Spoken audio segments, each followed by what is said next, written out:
21 বছর আমি অপেক্ষা করছি। আমি সেই দিনই ভাবছিলাম সিরাজের রক্ত আমার সামনে এসে খেলাইব, আর সেই দিনই আমি বাপ ছেলের দেখা করাম। লাভ লসের হিসাব শিখাই যাইলে এমন অঙ্ক শিখামো ঠান্ডা থাকবো, হিসাব থাকবো না। একা হিসাব আর এই দামদাদা পোলা পাইলে মাইরা তাই নি।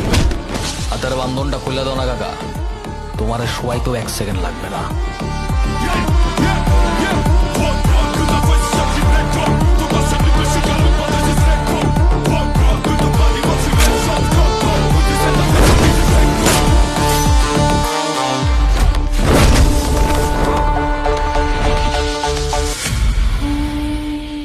পোলা কামের আছে, একটু আকাশে সুন্দরভাবে উঠতে দেয়। পরে দেখেন উঠতে উঠতে পারবো না, মাথায় এসে না বসে। বেশি উঠলে ডানাগুলো একদম কাইটা দেব।